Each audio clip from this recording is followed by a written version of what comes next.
Nous allons voir maintenant une des brosses les plus utilisées, c'est-à-dire le clone ou le revel. Alors pour ça, je vais remettre un Rotopaint, donc P ici, et elle est ici. Voilà la brosse. Alors la brosse, par défaut, elle est en mode clone. Si vous mettez la pression, vous avez revel ici. On va rester en mode clone et on va observer un petit peu. Voici une image, je vais agrandir avec Tab.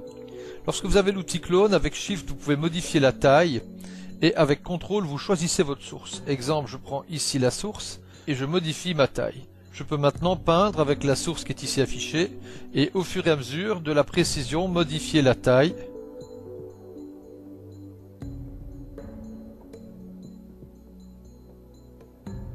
Alors ce concept de dessiner de cette manière n'est pas forcément évident. Alors ce que je vais faire ici, c'est avant tout observer. Nous voyons ici le décalage. Alors ce décalage, je peux le corriger en appuyant sur CTRL et revenir à la position plus ou moins d'origine. Je vais activer Onion.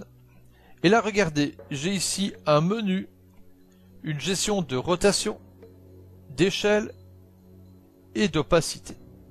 Maintenant, plus besoin de faire tout simplement CTRL, je viens de déplacer la source que je vais cloner. Je ne vais plus qu'à adapter maintenant mon pinceau de peinture. Et c'est franchement beaucoup plus facile pour moi, car je dois simplement suivre le layer qui est mis par transparence. Je désactive maintenant l'option Onion, c'est un concept pelure d'oignon qui vient des logiciels d'animation en fait. Je vais finaliser là où ça a débordé et je retrouve comme ça mon travail. Attention, à chaque fois que vous faites des traits, vous avez comme ça une collection qui se retrouve ici. Donc pour ça, je vous conseille toujours de faire un nouveau layer, de prendre vos éléments et le déplacer dans un layer. Comme ça, ils sont tous gérés par un layer et ce layer peut avoir certaines options comme le motion blur, les inversions, etc. que nous avons déjà vues. On va maintenant travailler sur deux vidéos. Nous avons ici une vidéo où nous avons des nuages qui bougent, mais c'est pas terrible, tandis qu'ici nous avons une vidéo avec des nuages qui bougent fortement.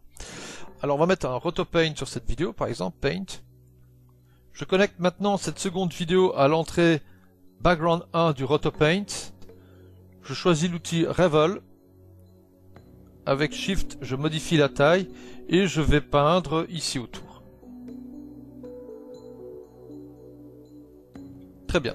Là, je viens de peindre autour du soleil et je remarque qu'en fait, il n'est présent que sur un seul frame. Je vais ici aller sur Lifetime. Je vais prendre le mode segment. Je vais déterminer un segment de 0 à 50.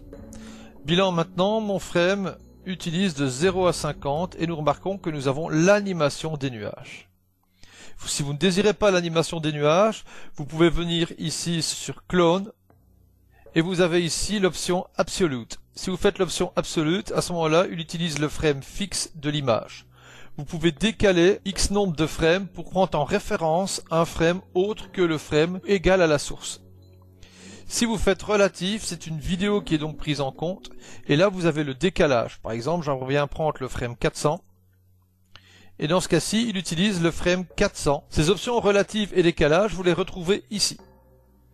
Relatif, absolute. Le stroke va forcément aussi agir de la même façon qu'au préalable.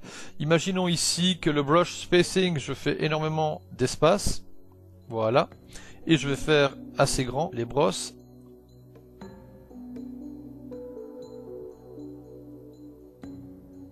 On a ici la dureté des brosses, donc je vais ici réduire fortement la dureté des brosses.